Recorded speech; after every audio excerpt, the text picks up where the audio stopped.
जब आपका बच्चा बोलता है मेरे लिए अमेज़न से ये खरीद दो, एक क्लिक ही तो करना है, इट्स सो इजी। या जब वो बोलता है क्योंकि मुझे चाहिए अभी। या फिर बोलता है मम्मी ये मेरे सब फ्रेंड्स के पास है। तो आपको लगता है कि आपका बच्चा स्पॉइल्ड है या इंटाइटल्ड है, जिसको लगता है कि चीज़ें पाना उसका हक है। Nobody wants to raise a child who thinks the world owes him, who feels like he's entitled to take whatever he wants. हम ऐसे बच्चे रेज करना चाहते हैं जो मेहनत करना जानते हों, जो मेहनत करके चीज़ें हासिल करें। पर हम ऐसे बच्चे भी रेज करना चाहते हैं जो अपने आप को काबिल समझें, जो अपने आप को योग्य समझें, who feel they are worthy of and deserving of the blessings of abundance. तो ऐसे बच्चों को रेज करने का क्या सीक्रेट है, जो बच्चे काबिल महसूस करें पर हकदार नहीं, who feel worthy but not entitled? Hello friends, I am Dr. Meghna. I am a clinical psychologist and parenting coach. और आज के वीडियो में मैं 7 strategies शेयर करना चाहूँगी to raise a child who feels deserving and empowered but not entitled. First, बच्चों की feelings gifts और प्रेजेंट से नहीं सेटिस्फाई होती, तो अपने बच्चे की इमोशनल हंगर पोजेशंस और गिफ्ट से नहीं भरें। अगर आपका बच्चा बहुत ज़्यादा चीज़ों की मांग कर रहा है तो ये सिग्नल है कि उसकी डीप इमोशनल नीड्स नहीं पूरी हो रही हैं। वो इमोशनल नीड्स जो हम सबकी होती हैं, जैसे need to be loved and accepted and cherished.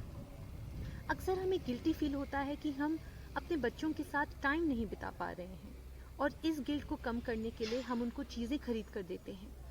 पर जब हमारा बच्चा ज़्यादा डिमांडिंग हो जाता है तो ये रेड फ्लैग है, यानी कि वार्निंग सिग्नल है हमारे लिए टू स्टॉप एंड अपना अटेंशन अपने बच्चे पर देने का। So think about this, what can I do with my child today to simply enjoy her. मैं आज के दिन या इस पूरे हफ्ते में ऐसी कौन से रिचुअल्स करूं या ऐसी क्या एक्टिविटीज़ करूं जिससे मैं अपने बच्चे से और कनेक्टेड फील करूं। It can be something as simple as अपने बच्चे को घर के काम में इन्वॉल्व करना, या उसके साथ बैठ के बातें करना, या अपने बच्चे के साथ खेलना। Only 10 to 20 minutes of connection time per day can fill your child's emotional cup of emotional needs. Second, instead of shaming your child for wanting things, empower your child to create their own abundance. कई बार हमें जब हम पैसे के बारे में चिंता होती है, या फिर हमारा रिलेशनशिप पैसे से कुछ उलझा सा होता है, क्योंकि हमें बचपन से ये बताया गया होता है कि पैसा सभी बुराइयों की जड़ है।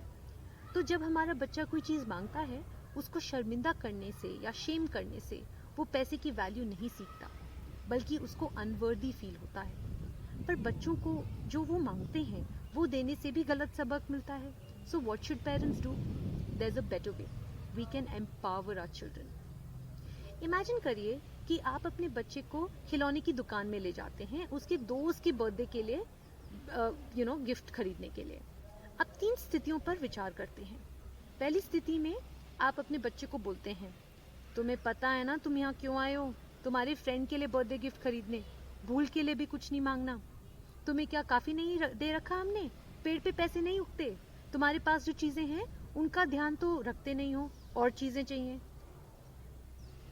ऐसा बोलने से आपके बच्चे को लगता है मैं ग्रीडी हूँ। But the truth is that we adults also want things all the time. ऐसा बोलने से आपके बच्चे को लगता है मैं लालची हूँ, मैं गैर जिम्मेदार हूँ, मैं ये सब अच्छे टॉयज नहीं डिजर्व करता हूँ। और इसका रिजल्ट, एक बच्चा जो डिप्राइव फील करता है, बड़ा होके ऐसा एडल्ट बनता है जिसे लगता है मैं सबसे ज्यादा चीजें डिजर्व करता हूँ, I deserve even more than what everyone else is getting. और यही तो है एंटाइटलमेंट, यानी कि अपने बच्चे को ऐसा बोल के जो आप अवॉइड करना चाह रहे हैं वो ही होने की पॉसिबिलिटी और बढ़ जाती है। अब सेकंड सिचुएशन डिस्कस करते हैं। आप अपने बच्चे को बोलते हैं okay okay I hear you, आपको यही खिलाना चाहिए, चलो देखते हैं कितने का है। ओके, तुम प्रॉमिस करते हो ना तुम गुड गर्ल की तरह बिहेव करोगे, मम्मी की सारी बात सुनोगे। ओके, ये है आपकी रिश्वत जो आप अपने बच्चे को देते हैं कोऑपरेट करने के लिए। It will not work in the long run. जब नए खिलौने की चमक खत्म हो जाएगी तो कोऑपरेटिव बिहेवियर भी बंद हो जाएगा।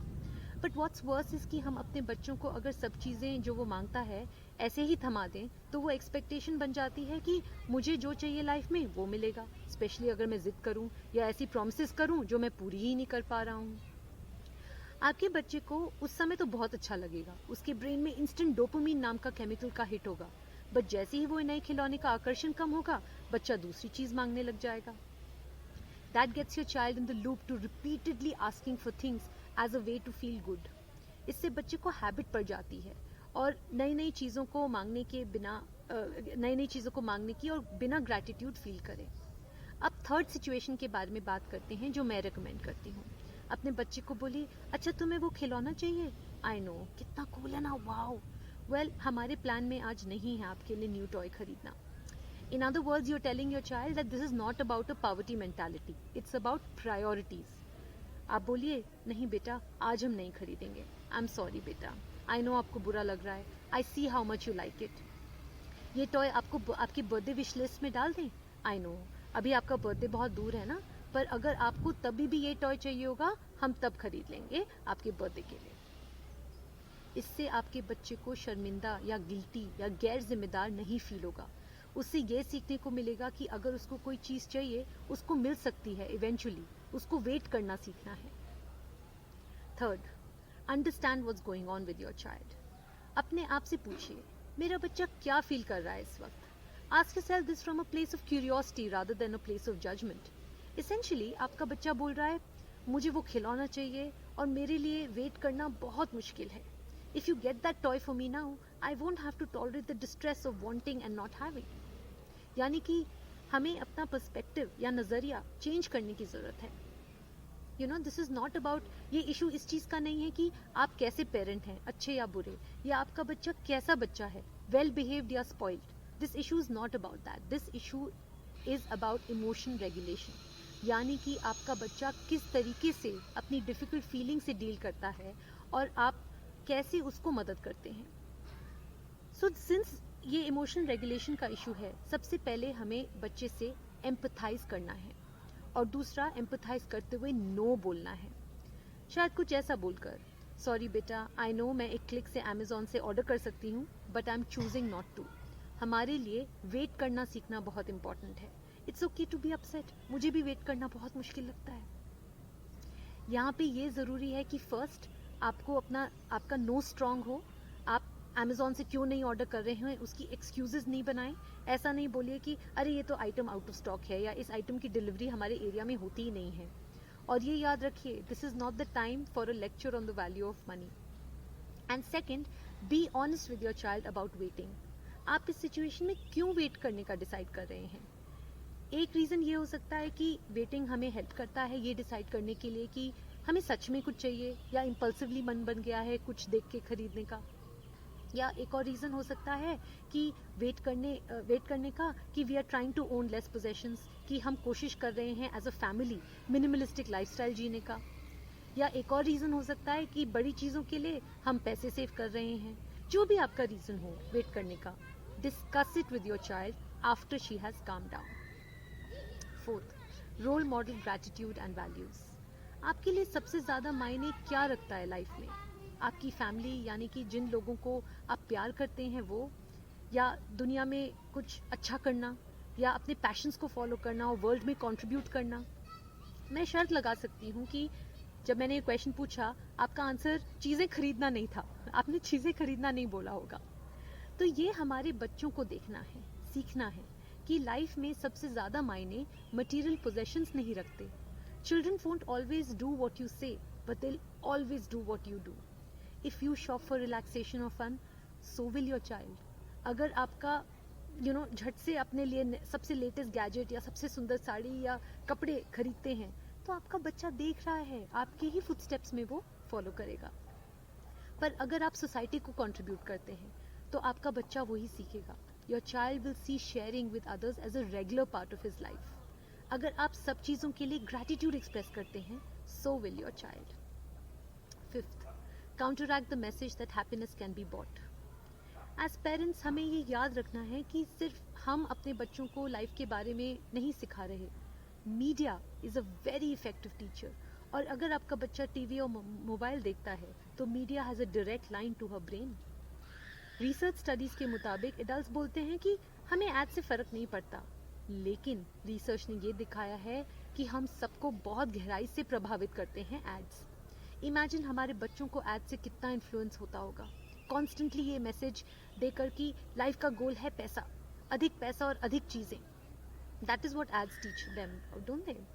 अल्टीमेटली जो हम बच्चों को सिखाते हैं, जो उनको हम मॉडल करते हैं, उनको ज़्यादा असर होता है। लेकिन हमें ये मीडिया के हार्मफुल मैसेजेस का सामना करने की भी ज़रूरत है। And we also need to confront these very very harmful and destructive messages directly, and जितना हो सके to keep them from reaching our kids. Sixth, help your child wire his brain for a different kind of a reward. ये पहचाने कि चीज़ें खरीदना, constant buying is an addiction, एक लत है। क्योंकि जब भी हम कुछ परस्यू करते हैं, हमारे ब्रेन में डोपामिन रिलीज होता है। किसी चीज़ को परस्यू करना हानिकारक नहीं है, अपने आप में बुरा नहीं है। किस चीज़ को हम परस्यू कर रहे हैं वो इम्पोर्टेंट है। तो अगर हम किसी ऐसी चीज़ को परस्यू करें जिससे हमारा बच्चे का दिमाग और डेवलप हो, then that's such a better alternative than pursuing material things. अगर हम बच्चों को सिखाएं कि ऐसी एक्टिविटीज़ जिसके लिए वो पैशनेट है, चाहे वो आर्ट हो, football, chess, dancing, baking, music, anything, ऐसी कोई भी चीज़ जो उसको बहुत पसंद है, बार बार प्रैक्टिस अगर वो बच्चा करता है, उसका ब्रेन वैसे ही डोपामिन रिलीज करेगा। लेकिन इसका फ़ायदा ये है कि इससे एडिक्शन नहीं होगा। इंस्टेड आपका बच्चा और रिजिलियंट बनेगा और उसका ब्रेन एक दूसरे तरह की फुलफिलमेंट के लिए वायर होगा, and this is the kind of reward that lasts. Seventh, give back as a family. बच्चों को ये देखने की ज़रूरत है कि उनके पास सब कुछ होना हो। बहुत लोगों के पास तो इतना भी नहीं होता। जितना आपका बच्चा इन लोगों को देखेगा जो लेस फॉर्चुनेट हैं, उसमें अप्रिसिएशन बढ़ेगा, ग्रैटिट्यूड बढ़ेगा। अपने बच्चे को अपॉर्चुनिटी दें कि वो खुद ये फील कर सके कि दूसरों को देने में कितनी खुशी महसूस होती है। So what can your child do? अनाथालय में जाके बच्चों को किताबें और स्टेशनरी बांटना, टॉयज और कपड़े डोनेट करना, या फिर अंडर प्रिविलेज लोगों को खाना खिलाना, अनाज दान करना, एनीथिंग। अपने बच्चे के साथ बैठिए और आइडियाज डिस्कस करिए कि आप नीडी लोगों को कैसे हेल्प करेंगे। इससे आपके बच्चे को एक पर्सपेक्टिव मिलेगा उन लोगों की या उन बच्चों की लाइफ कैसी होती है जो मेरी तरह ब्लेस्ड नहीं होते, मेरी तरह जो फॉर्चुनेट नहीं होते। अगर आजकल के बच्चे एंटाइटल फील करते हैं, इसका मतलब ये नहीं कि वो बुरे हैं। हम उन्हें ऐसे ही कल्चर में रेज कर रहे हैं जो चीज़ों को ज़्यादा इंपॉर्टेंस देता है और पर्सनल ग्रोथ और वैल्यूज़ को कम। अपने बच्चों में चेंज देखने के लिए हमें अपनी लाइफ और अपने एजम्पशंस को जांचना होगा। और गुड न्यूज़ ये है कि इन स्ट्रैटेजीज़ की मदद से आप ऐसे बच्चों को रेज कर सकते हैं जो एंटाइटल नहीं हैं, जिनको ये नहीं लगता कि चीज़ें पाना उनका हक है। और ये स्ट्रैटेजीज़ हमारी ज़िंदगी को और भी बेहतरीन बना सकती हैं, क्योंकि जब हम चीज़ों से अपनी नज़र हटाते हैं, we shifted to where it truly belongs, connecting and contributing, which creates lasting happiness. Thank you.